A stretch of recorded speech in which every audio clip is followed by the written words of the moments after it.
Hi, I'm Ray. And I'm Jenny, and we're Weber Family Reviews, and today we're looking at our iGames, which this is pretty much every iGame we own. Yeah, it's not a major one. Though, this is one we haven't played in a while, but I still really like it. This is my favorite of the big box Ryan Lockhart ones. I actually found I like his smaller box ones better. But Islebound is just awesome. You're moving around, you're trying to, either gain control of towns or trying to get the right crew so that you can do different missions to get more influence, to be able to buy more stuff, get towns. And of course, like most of it, you're looking for the flags to get points and those types of things. I think it's great. It's fun. Artwork is awesome. So Islebound's my jam. This is one that we looked at for a long time. Yeah. We had kind of always, well, we should try that. Well, we finally got a chance this summer to try it at Game Cafe, and then ended up buying it. So we rather enjoyed it. Well, they were closing down, so we bought it cheap.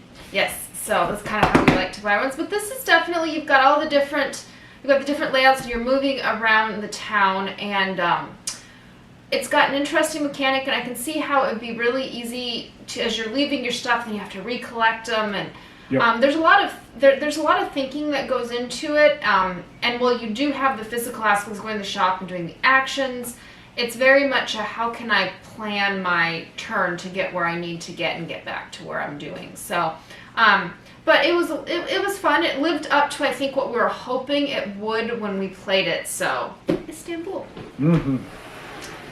So, Ink and Gold, or whatever, the other one it's called is D, but we own Ink and Gold. Ink and Gold is a press your luck game. We play it all the time.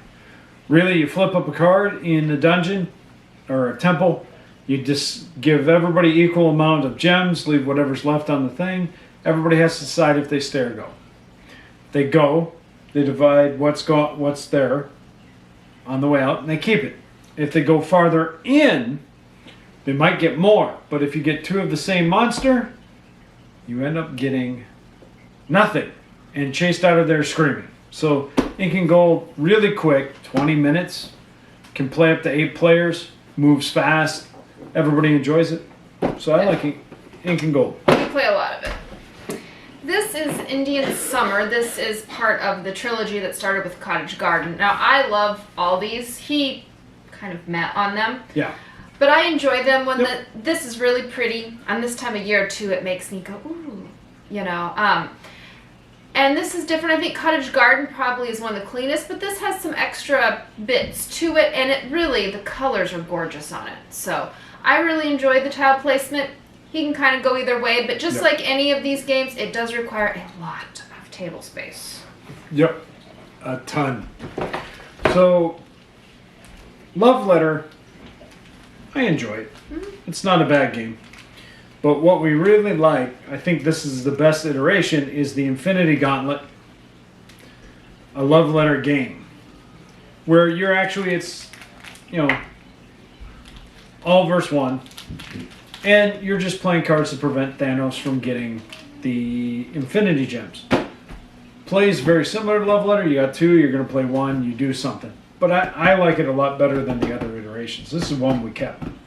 Yeah, we've been through a bunch of the different ones, and this is the only one we currently own.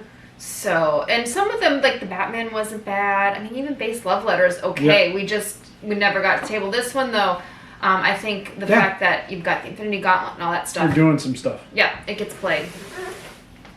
This is Isle of Cats, and first of all, just cats. It's cool artwork. This we have in here. We have some of the expansion. We don't have all of them, but we do have the boat packs, which I think is really cool because it gives you the different boats, and you all start out differently. But I really like. Again, I like all those polyominoes. Fit it on your boat, make it go. Trying to cover up as much as your boat as possible. How can you fit it in best? I enjoy it. I think it's fun. It's, rather relaxing. We play it mostly 2-player, but it plays well at all the player counts. Yep. And in general, it's always fun to see what ends up going. I can never fill up as much of my boat as I think I should, but, I keep trying. I've got to save more cats. And then Dexterity, Ice Cool, you're flicking penguins to go around a school, or you're flicking your penguin to try and catch the other penguins trying to be truant. You're going to get fish cards. You're trying to collect as many fish as you can. As you go through, you can collect a fish as you go through doors. It's a blast. The box itself is the game board. And we should at some point get Ice School 2 because they're compatible. So you can actually have them both and have this giant game that works. It's just a fun game. Like, Fun dexterity. Yeah. So. Okay, well that's all of our I's today. Eventually we'll get around to the J's at some point. Somewhere. Yep. All right. Happy gaming.